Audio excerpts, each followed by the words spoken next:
This is your friendly reminder that immigration without assimilation is invasion. What's up, my fellow citizens of the internet? Welcome back to another episode of What in the Actual Internalized Colonial Hangover is Happening on Net. Today, we need to talk about Priya Patel.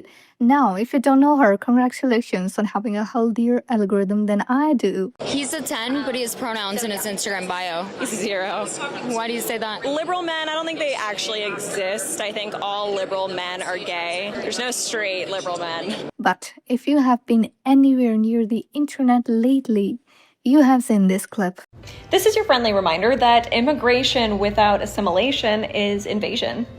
Got it? Oh, I got it. What I got is the sheer, unmitigated irony of a woman named Priya Patel delivering a lecture on who belongs in the West. This single video racked up over 30 million views. And it's not because she's a brilliant political theorist. However, of course, these people have no idea about my family history and my background. Right, which is perfectly fair enough. So let's just clear that up, because you were born in the United States, is that right? Right.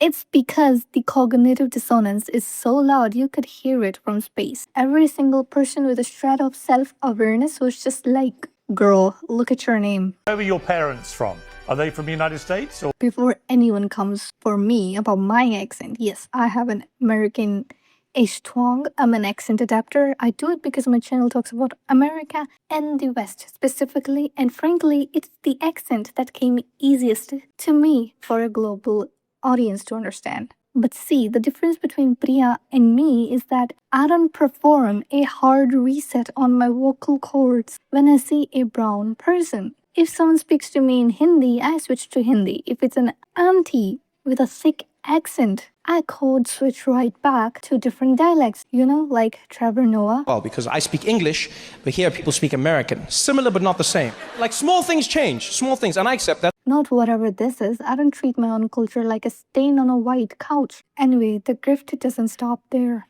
So these are some members of Congress that I would like deported. Ilhan Omar, Lindsey Graham, Rashida Tlaib, AOC, Ayanna Pressley, Al Green, Pramila Jayapal, Ro Khanna, Summer Lee, Maxine Waters, and special mention to Jasmine Crockett.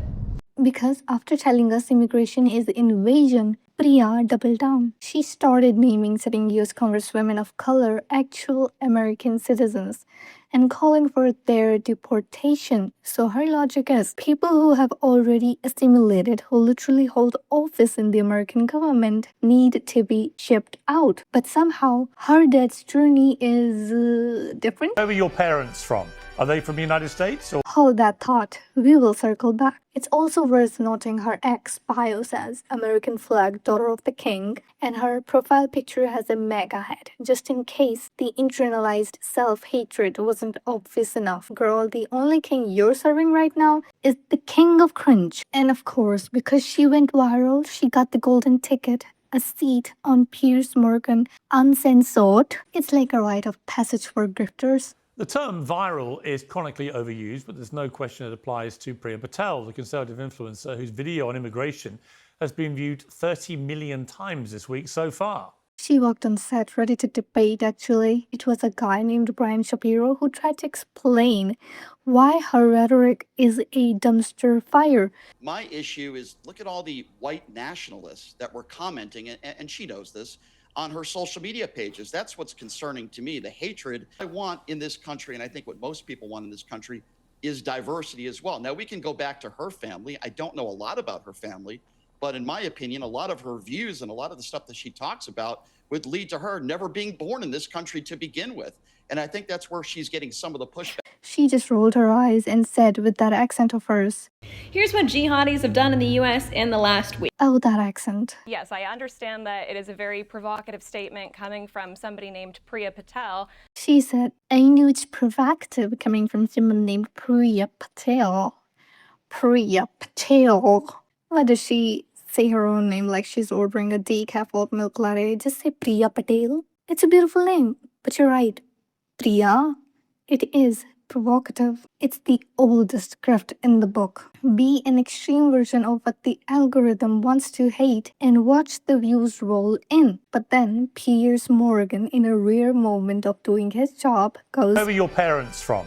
Are they from the United States or? "Where were your parents from?" And this is where the whole house of cards comes tumbling down like a Jenga tower at a toddler's birthday party. Priya, with a smile, said, My mother is from the United States. My father immigrated here as a young boy and from England, actually, not from India. "My mother is from the United States. My father immigrated here as a young boy from England. Actually, not from India." The way she emphasized it like she was swatting a fly. Oh, and if her dad immigrated, shouldn't he be on a deportation list? Remember, I told you to hold a thought? Yeah, this is the one. We seriously need to eliminate the H-1B visa program altogether. She said, "All immigrants, legal or illegal." Piers Dix, "Is your father English?" Okay, and he's so, English. yeah, He's English, your father, or? And that's when you see her face drop. You can pinpoint the second her soul leaves her body. He was born in Uganda, immigrated to England when he was about 3 years old after the dictator Idi Amin chased out all of the Indians. She stammers and finally admits, yeah, he was born in Uganda."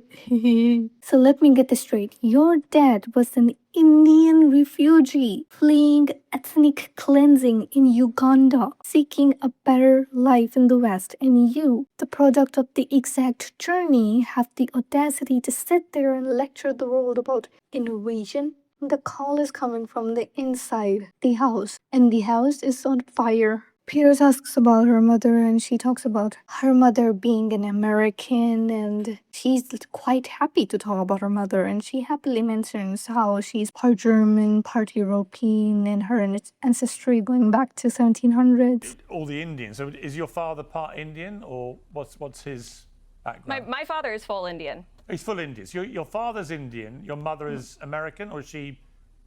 What is she? What's her ethnicity? American, yes. And what's her ethnicity? On my mother's side, I have ancestry date. Mixed European.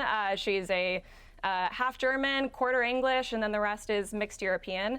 But aside from that, I mean, I have ancestry on my mother's side of her family dating back to the 1700s in the United States. So. But 1700s, her mom's ancestry. Sweetie, the people who were here in the 1700s, they were literally slave owners and the people who committed genocide against indigenous Americans. That's not the flex you think it is. A 20-year-old Indian woman from the internet knows more about your own history than you do. How embarrassing. Or should I say, how embarrassing? Piers, smelling the blood in the water, asks the questions we all were screaming. So did your father invade the UK? How does that sit with you saying what you said? This is your friendly reminder that immigration without assimilation is invasion.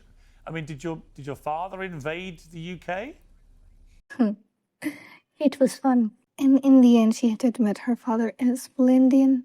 The internet collectively let out a duh. Look, the irony isn't lost on anyone with true brain cells to rub together. This is a woman so desperate for white validation that she's willing to throw her own community, her own father's story under the bus. It's sad, it's funny, and it's the most predictable thing on the internet. Let's read some of the comments on Priya Patel. My voice is gone, unfortunately. Bear with me. So this comment says, a white man is defending rights of people of color and a woman of color is attacking them. This definitely has to be the weirdest timeline. Agreed. By her logic, the pilgrims should have assimilated to indigenous culture, yet they literally invaded. It's always projection when you boil it down. Exactly my point. That's what I meant. Indian American political representation is so cool. Tell me about it. She is Priya Patel. Her father named her Priya, which means he had no intention of assimilating her into white Christian culture. Exactly. Why would he name her an Indian name if he wanted her to assimilate into the white culture? You know, he would have named her something white, like Julie or something. I don't know. And for the record, Katrina is not my real name. It's something my parents call me at home. It's a pet name. And yeah, it's kind of racist because they called me Katrina because of my skin color. This one says, Mamdani is of Ugandan Indian origin. region too. Imagine if she had crossed paths with him. How people with similar origins can turn out so differently. Humans never fail to amaze and disappoint. I understand you, brother. I really do. And even if they do cross paths, I don't think she's going to change because New York City, the world capital of capitalism, has been under the thumb of this Marxist, Zoran Mamdani, for what, like a month? And it's already a total disaster. apparently it's doing really good for her. She's grifting and she's getting views. Who doesn't want that, right? So, Priya, if you're watching, Got it. one quick note before leaving. If you want more real takes on internet culture, subscribe.